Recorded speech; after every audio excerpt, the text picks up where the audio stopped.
On many fronts, I'd like to thank the organizers for having me here at the conference and also at the program. And I'd like to thank you all for sticking around to the last day. So I thought I would, I love Santa Barbara. It's great to be back here. I thought I would, show you where how Dartmouth looks like now. We are in peak of the foliage, and this is pretty much how the campus is. The physics and astronomy is this red building, not because it's red, but because it's all covered by Boston ivy, which right now has turned into being red. So, I think one advantage of talking at the last day is that I really don't have to do much effort to, to introduce the broad context of what we are doing within quantum sciences, give big motivation. So I would just nevertheless spend a few words, give a few remarks on, so you can get a better sense of the angle I am coming from into this problem, and also you appreciate the motivation for the particular sub-problem I will talk about. So metrology, we have heard a lot about how we want essentially push estimation precision by taking advantage of all kinds of non-classical resources. I think that one resource that has been most celebrated and discussed in the talks has been entanglement squeezing, but dynamical nonlinearities have also come up, and in part also during the program, if I recall, something that I don't think has been mentioned that much, and perhaps would border with the condensed matter programs that are ongoing here, is the fact that also effects related to non-trivial topology in many body systems or non-hermiticity, maybe some of you have heard words related to exceptional points or Klein collision, these type of things, are picking up quite a bit, and they are kind of like at the intersection between quantum optics and more of a traditional condensed matter physics. That would be a wholly different talk. And by the way, also Ash did some work related in that direction. Anyway, just to say that there might be more coming even on different types of resources. So many resources, many types of quantum advantages is kind of fungible. It can present in different forms depending on what we are looking at, depending on the setting, and all the talks during the week have made abundantly clear that that is the case. There are a lot of possible gains in pushing the quantum frontiers. And also, the talks we have heard about this, to me, as a simple-minded theorist, marvelous experiments, they have shown that a lot of advantage has already been shown in actual experiments, in practice, and definitely we want to continue push the frontiers of metrology, whether it is looking for improved sensitivity, stability, dynamic range, energy resolution, all of this. From my perspective, as a theorist who comes mostly from like open quantum systems, irreversible phenomena, quantum control, one challenge, definitely not the only one, but one that I see is that we want these advantages to be substantial for practical scenarios, and we want them to be robust in the presence of real-world conditions. And, as we try to look at that in order to scale up these advantages to, let's say, broadly speaking, also Anna used the word harnessing the quantum complexity frontier. Well, to me, it means that we might be prepared to needing more sophisticated schemes for mitigating noise, and a very nice example from my point of view was in yesterday's team's talk about the Mages experiment, where it became clear that maybe pretty advanced multi-pulse technique will be incorporated in the design of the long baseline interferometer to boost the contrast.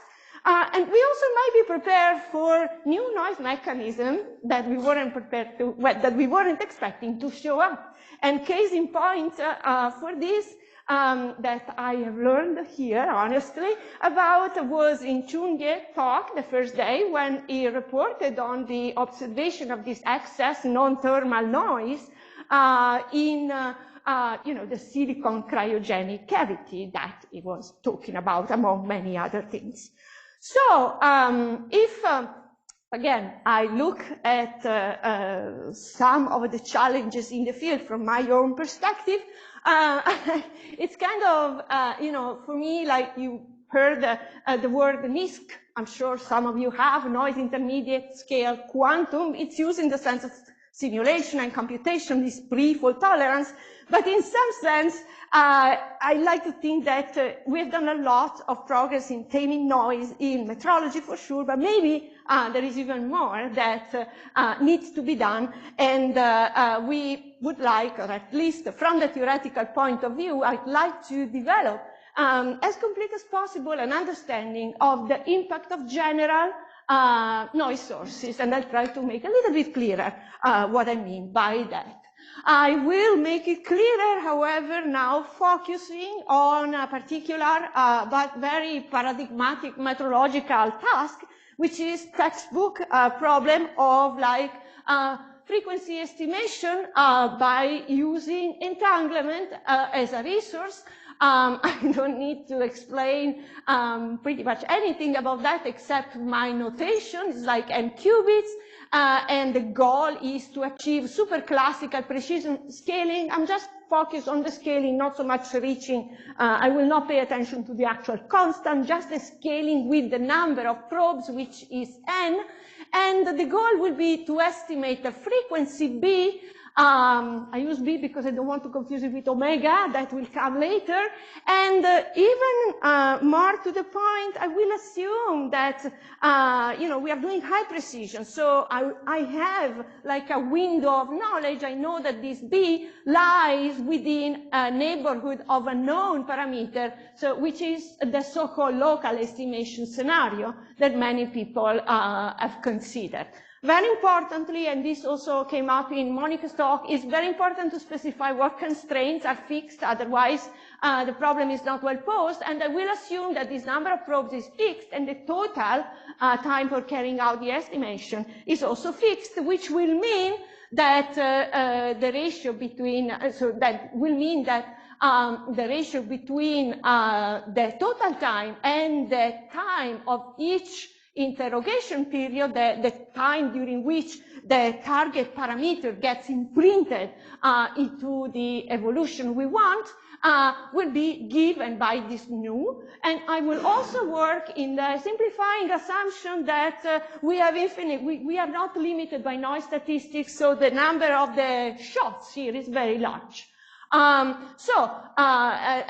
we all know, I will make more clear what this H noise will mean, but let me just stress for now that the target parameter is, of course, is inferred from statistical observation. We need to come up with an estimator, which is going to be a function of the experimental outcome from measuring some appropriate observable or observables. And what we want in particular is that this estimator be unbiased. So that it means that if we consider the mean value, it gives exactly the target parameter we have.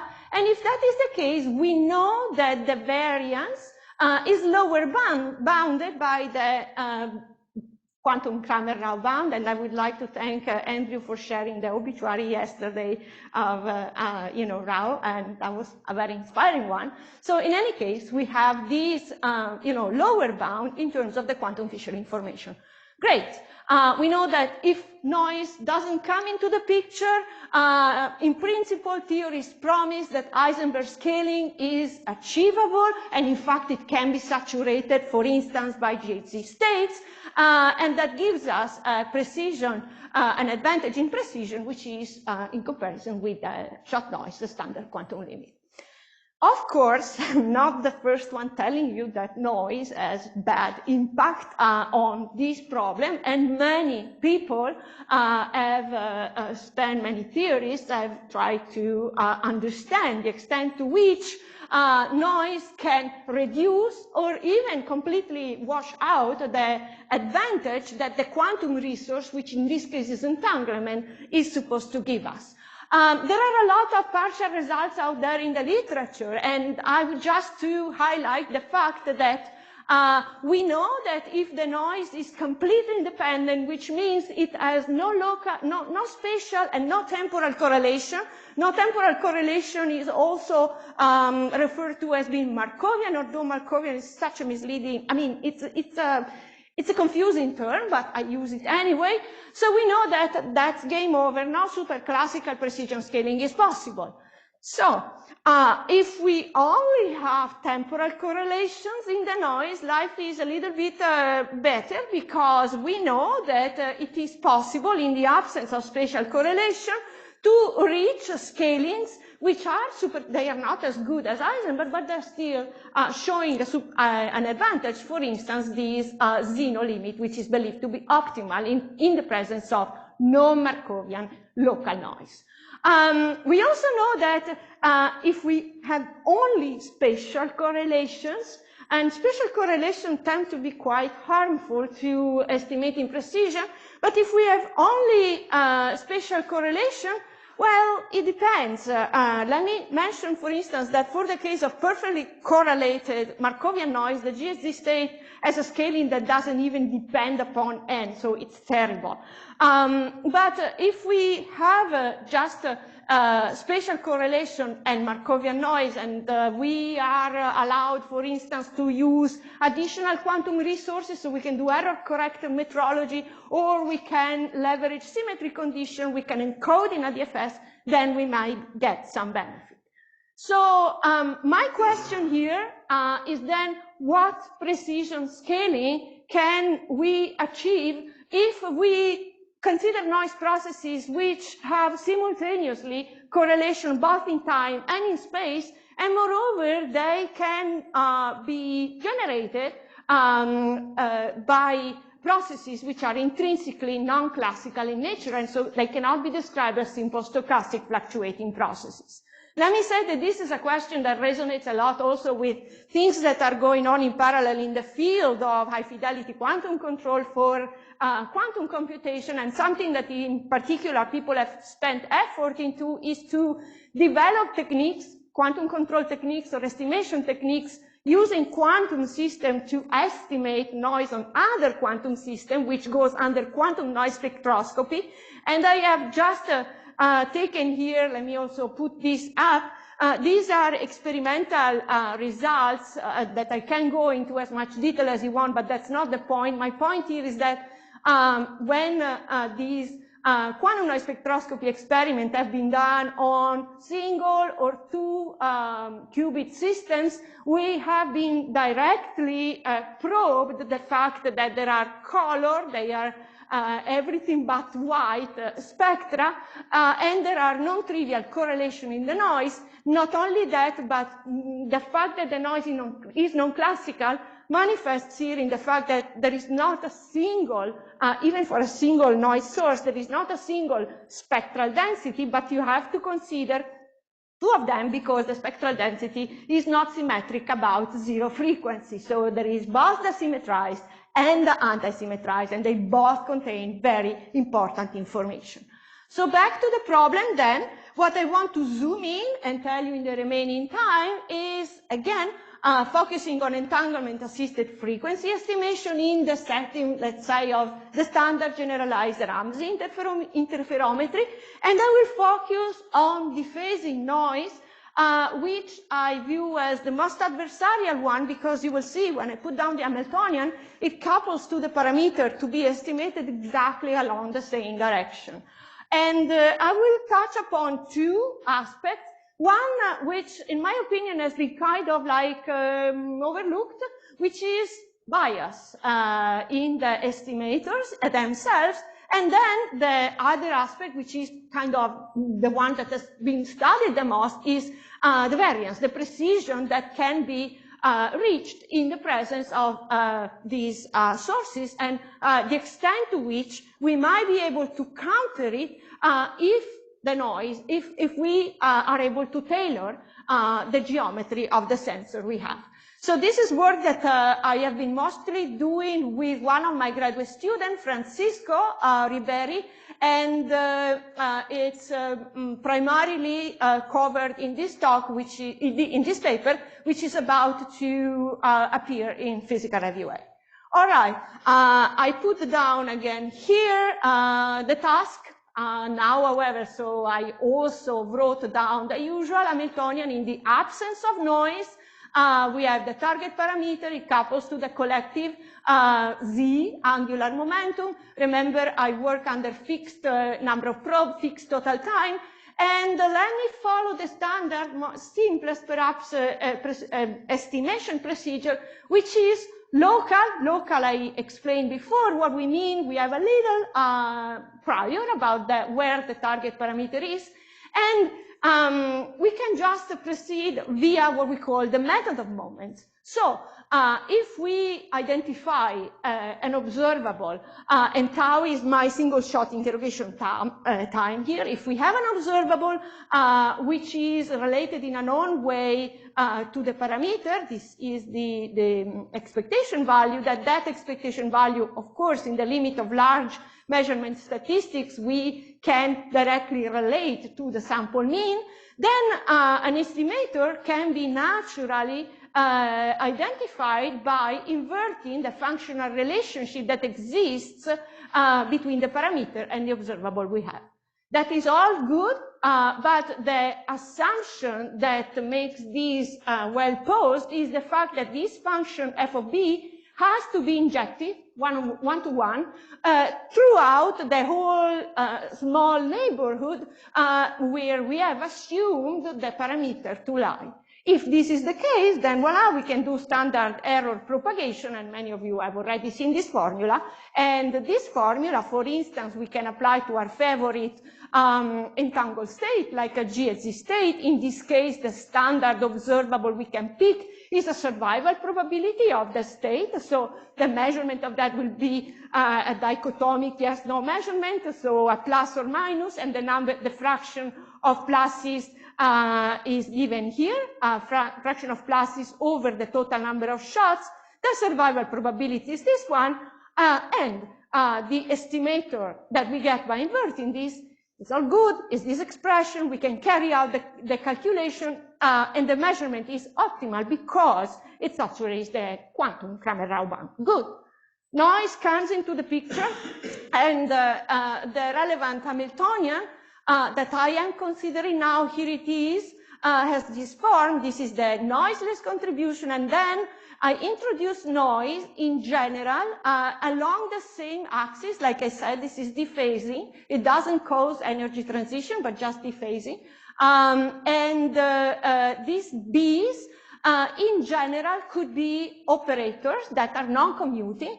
The noise statistical properties, if we assume that the process that these B ends generate is zero mean, stationary, which means time translational invariant, and Gaussian, then the statistical properties that we need to write down the reduced dynamics are completely determined by the two-point correlation functions with respect to the thermal state or the initial state of the bath.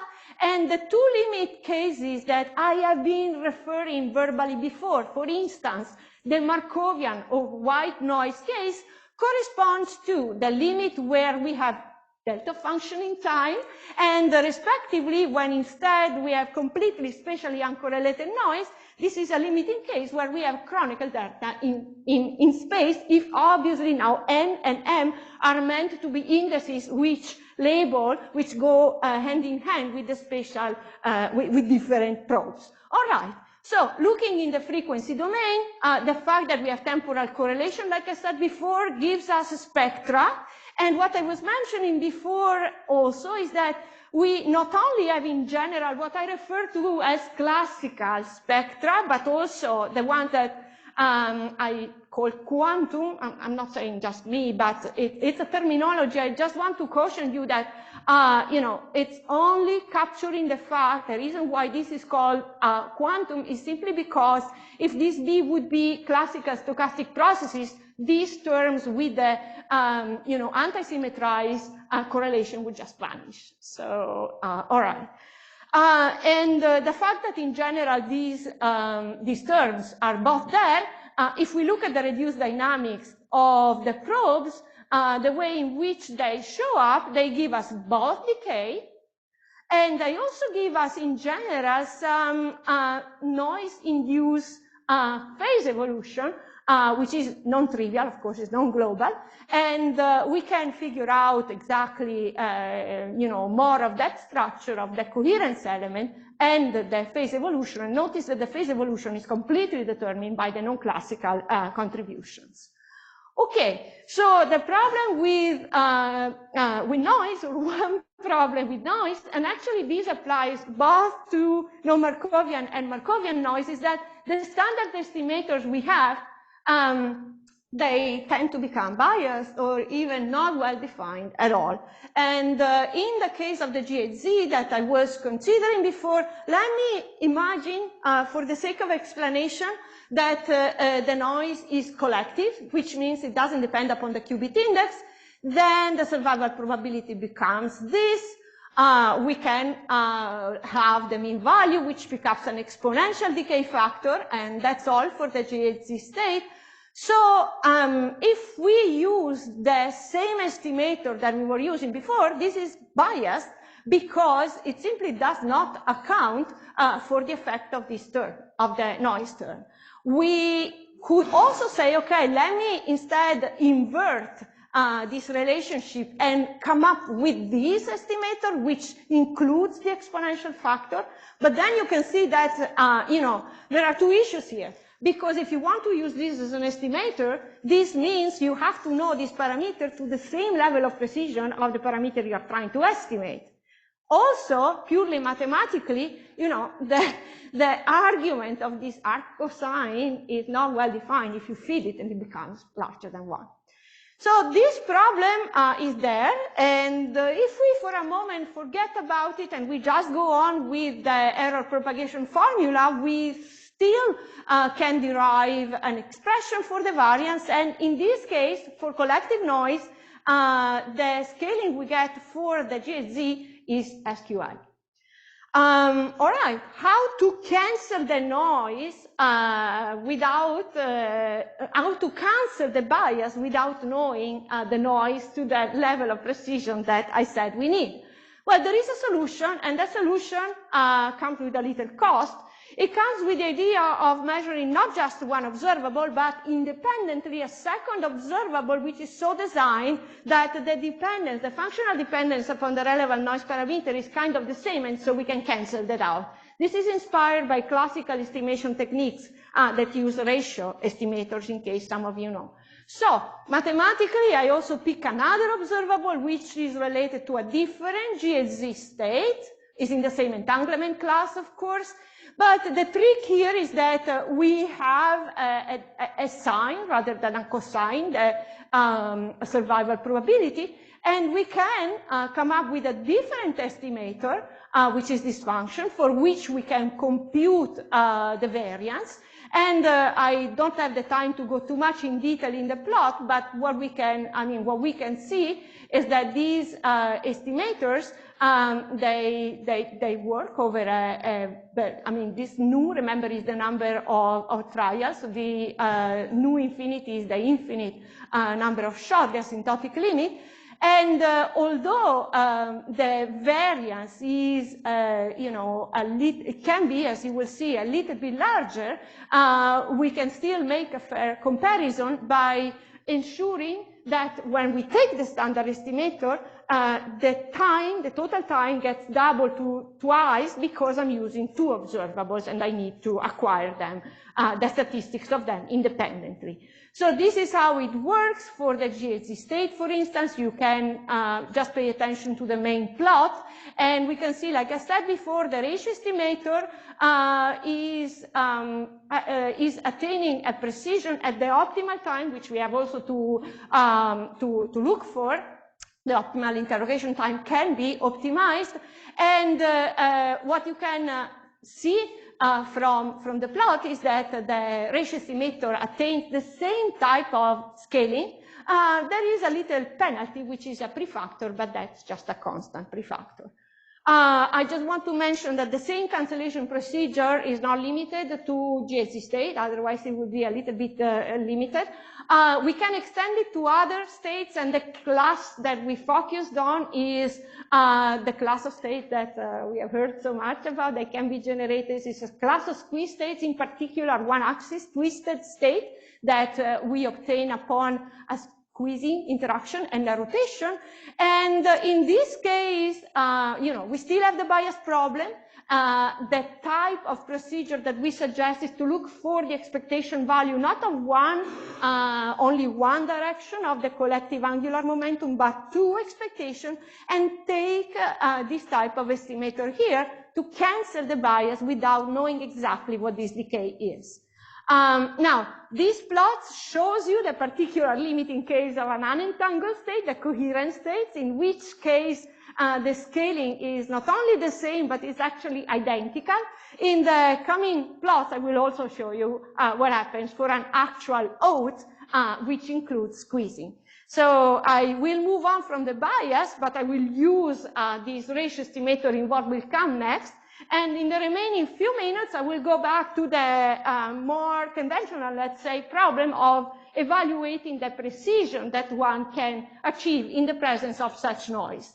And as a concrete platform for investigation, we have considered the case where the bath operators are, think about photons. We have a thermal bosonic bath, and we work in the continuum approximation. We consider a spectral density, which has a certain high frequency cutoff, and these are the relevant classical and quantum spectra. Notice that the fact that we have the position dependent couplings between qubit and the bath mode appears here in the fact that the classical spectrum and therefore the quantum depends upon the so-called transit time. So my point here is that the effect, the extent to which the effect of this type of noise can be countered will depend a lot on how much additional knowledge about these spectra, and notably about the spectral density you will have. I want to just advertise, but not go into detail, because it's more like a curiosity for theorists. I don't think it will ever become practical. It is possible to devise a strategy that can achieve superclassical scaling even without having detailed knowledge of the spectral density. And the idea is to randomize the position of the probes. This is kind of like a randomization in space, and it does have points of contact with dynamical decoupling in space. So in this case, by randomizing the geometry of the sensor, by placing qubits randomly and repeating many times, the average performance can be brought to have superclassical scaling, and the number of randomization trial you need can be estimated. In principle, it's not so bad. However, I realize it, I get it, it is an overhead, and I don't want to push too much on that, but rather say that it might be a better strategy to try to do some prior characterization of the noise properties, learn about the spectral density, which is going to encompass the correlation, the spatial correlation and the temporal correlation of the noise, and then use this knowledge to optimize the position of the probes and construct a noise-tailored sensor. This is demonstrated in the simplest case of a 1D geometry, so it's kind of a lattice sensor, and we want to optimize the spatial separation between the qubits. So this is possible to do by leveraging the structure that we have for dephasing, for the reduced dynamics under general dephasing noise, and provided that the noise functional form and some of the parameters, this alpha, this S, are the strength of the noise, are the unicity parameter which dictates the low frequency behavior of the noise, and then the form of the high frequency cutoff are known. It is possible to minimize the uncertainty, so the precision, with respect not only to the optimal time, which is the usual minimization, but also with respect to the spacing that we want to use to construct the sensor. And these are the results. These are with the ratio estimator. So for the GXZ state, what we see is that as long as the spectral density is sufficiently favorable at low frequency, so it's supraohmic, it is possible to come very close, in fact, to Heisenberg scaling. This is closer to Heisenberg scaling than any power that we can think of. And here comes the OAT. These are non-trivially squeezed states that we have chosen. Actually, this is in case you wonder, this is the particular OAT which is optimally squeezed in the absence of noise along the y direction. And in this case, the type of scaling we can reach in this way is what is believed to be the optimal scaling for non-Markovian, which is Zeno. So since I've been told to stop talking, I go directly, Molmar Sorenson, 1 minute left, 1 minute. I want to say that these results do not depend too sensitively upon the detail of the spectral density, but there is more work to do in that direction. And so here is my concluding slides. I think my messages are here, and in particular, the most general type of noise processes, they can impact the precision scaling not only in terms of decreasing the precision, but introducing unwanted bias that we might have to pay attention to. It is possible in many cases, I think, to think or rethink two estimators which are asymptotically unbiased without requiring too sophisticated knowledge of the noise. But if we have the possibility to access to the spectral noise properties, then this can allow a substantial advantage in precision. There is a lot of work that I think would be worth pursuing, and I was talking to Andrew the past days. You all know that I've worked a lot with control, and in particular the fact that there are temporal correlation naturally from the question to what extent can open loop control cancel that kind of noise. And indeed, if the noise would not be longitudinal dephasing, but would be transverse, that's possible to do. One question I have is like, what are the ultimate performance if we allow for time-dependent metrology in the presence of these general noise processes? And in particular, even if the dephasing couples exactly along the same axis, can we filter out more noise than we remove the signal? I have no-go in some particular cases that we prove by using very beautiful result that Escher and Lewis and co-workers had, but not for general control. Something that I think is also interesting, speaking of bias, I have assumed Gaussianity, but if the noise was to be non-Gaussian, the type of bias that will happen is not only, in my case, it was multiplicative, this exponential factor, but there will be also additive noise introduced by higher order cumulant, even in the phasing case. And something which to me is very interesting, and there are lots of work coming out that I see some of these are here, is, okay, real experiments don't have the luxury of an infinite number of shots.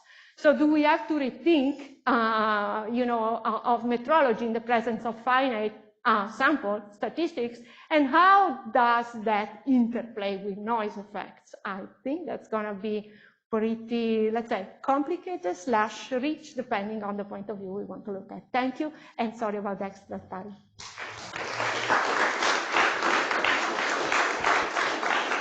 Okay, thank you, Lorenza. Since you mentioned Peng and Jordan, I cut you some slack at the end. So you have some time for questions.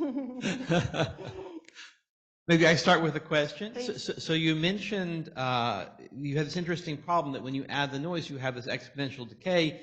And usually, of course, that kills your metrological ability. But you had this interesting idea of first you measure some observables, then you measure some other observables, and then you divide them, and so that sort of kills off this exponential decay. That's to remove the bias.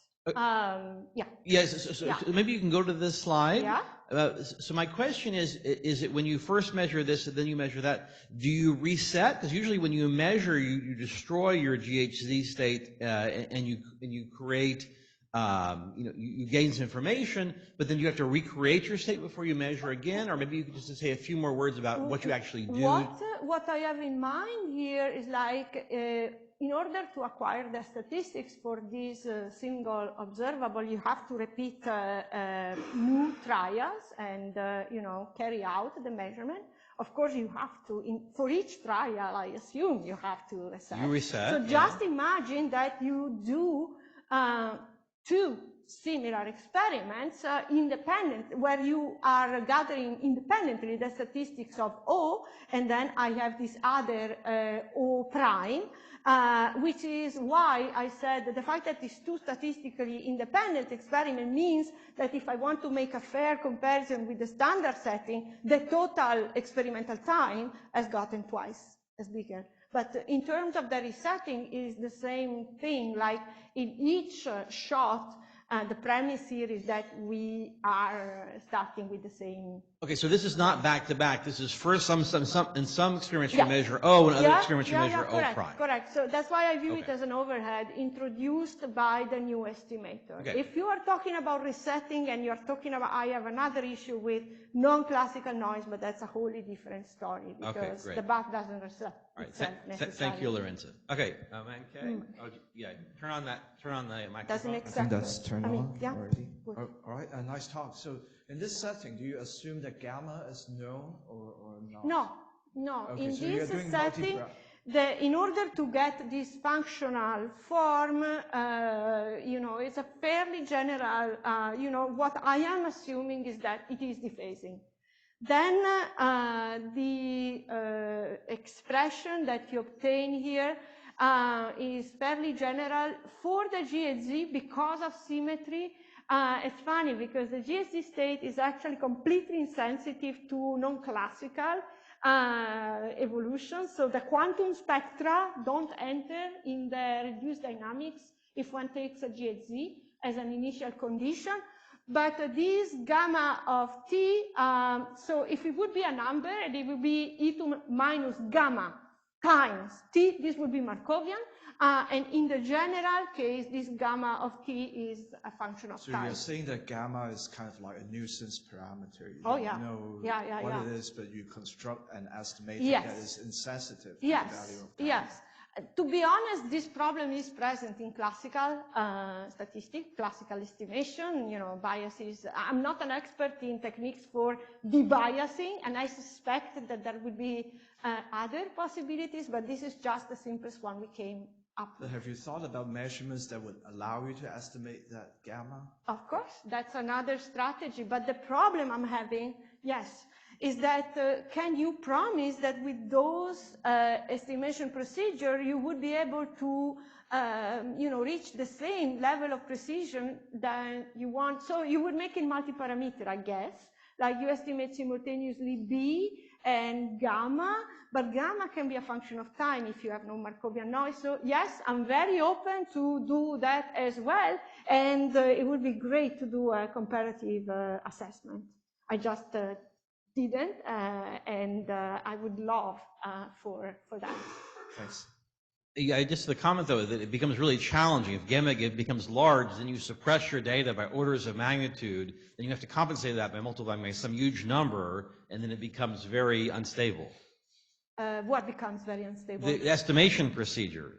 I know, but that's exactly why in the ratio estimator we want to get rid of this exponential. Yes. That's precisely one of the points. So I just sort of want to come up with like a simple experimental sort of thing I can try and wrap my head around.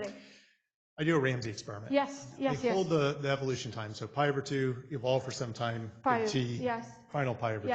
Yes. I have, you know, I could have, for instance, spontaneous decay from the excited state to the ground state during that time. Is that gamma of tau or not? That's why I'm confused. Can you help me to understand an experiment? What is gamma of tau? Spontaneous decay would not be accounted for by a purely dephasing interaction that would require adding additional term. It would be like a sigma plus, sigma minus. Instead, I only have like... That's fine. I scatter a photon off of my trapping lattice into free space, but it really scatters back to the same state. So I don't change my population, but I get dephasing. Yes, populations would be conserved in the types of mechanism that I have. So typically... Collisional decoherence could do it. Right. Yeah. So typically as an experimentalist, what I would do is I would say, really, I want to make an estimate of the phase, right? Yeah. And so I do that by measuring spin projections, right? But in order to do that, I exactly have to know the length of my block vector at that point. And one way to do that practically is you can simply hold the evolution time fixed and then actually scan the phase of the final pi over 2 pulse using modern RF control techniques. And that gives you the scale factor, which I think is equivalent to the normalization in your system. But I wanted to go back to differentiating between a bias error and a scale factor error. And I'm trying to understand, do you mean a scale factor error or a bias? In my terminology, a bias factor is one that doesn't get improved by averaging, by increasing the number of statistical trials. So I think in the language of quantum sensors, we might say... It doesn't go away if the statistics becomes infinite. Doesn't get better if one... I think I understand, but I want to... we can call it systematic if you want, with some caveats. Statistics... I want to just say something from the experimental point of view. There are types of errors that we think of as scale factor errors, which is how do I go and map on a given measurement the signal that I measured into the estimate of the thing I really care about. It's like the proportionality constant. And I could be wrong on that number. There's a different one, which is my sensor told me 0, and it's not really 0. That's what we would think of as a bias error. And the reason they're distinct is this, because I can actually, in most cases, I'll say in some cases that are relevant, I can actually get rid of scale factor errors by putting the system inside of a feedback loop. And feeding back on it actively. And that's typically how you might deal with scale factor errors in your system, or through, like recalibration of your phase sensitivity or something like that. But is that what I understand, that this is a scale factor error? No, here bias is used in the estimation theoretical setting where usually we rely on an estimator being unbiased in the sense that in the limit of infinite number of shots, the sample mean converge exactly to the mean. And here it would not, it would be off. Now, why insisting on that? Many of the theoretical bounds we have, beginning from the quantum Kramer-Rao bound, they are supposed to hold only for unbiased estimator. And there are other, I'm sure that people like Augusto or Luca, like there are very important reasons in statistics why we prefer to work with unbiased, or at least asymptotically unbiased estimators than biased one. Which doesn't mean in classical statistics, biased estimators are used all the time. But, we need to compare that performance. Sorry, I will give up the microphone in just one second. Because I really want to understand this. Is the issue that essentially you're measuring PB prime, which is a number that can only be positive? Whereas if I measure JZ, which actually, can go positive and negative, does that also get rid of this? No, I wouldn't say so. So this is the standard setting, and in the Ramsey you were imagine that this would be the Y component of the total angular momentum. That would be my observable, and it would decay with this. Okay, great. The standard estimator would be this one here with this decay factor. And if you try to look at the sample mean of this guy, it's not the ideal B-value. And if you try as you may, if you increase the number of shots, that doesn't help you. Yeah. In that sense, it's not a scale factor that reduces itself by increasing the averaging in practical terms. Now, the reason why is essentially doing a larger experiment where we take the same number of shots for inferring the expectation value of Jy and another same number of shots for inferring Jx or Jz, it would work. The reason why for the diffusing noise this works is that we are able to extract information, but the two components would decay with the same factor, so the dependence cancel. Yeah, and I'm happy to continue. I appreciate the scale factor and the stabilization, but yeah, maybe it's the statistics term. So at the risk of cutting into our coffee time, is there one more burning question we can ask Lorenza? Oh, Klaus has a burning question. So I apologize for asking a question that everybody hates, including myself, if somebody else asked Go for it. So machine learning or yes, yeah. Yes. I mean, would resolve this, but of course we wouldn't know why, or it would. Yeah, of course, and also as Peter gave the beautiful idea of variational and finding the optimal, even noise optimized Ramsey interferometer. I believe that's definitely viable. Let me put this up while I'm talking. I believe it would be viable. From my point of view, I'm not ready to give it in. I want to build more understanding in how, at the cost of sounding pedantic, in how noise goes in and changes some of the ingredient, while at the same time, something that would be great, and that's also why I was asking Peter whether one can inject noise with a known profile. I would like to know whether the smarter procedure, with machine learning, artificial intelligence method, what they would come up with respect to the naive kind of solutions that I would find. But I'm totally open, and it might be the way to go because calculation gets too complicated at some point. Okay, well with that, let's thank Lorenza again for a nice talk.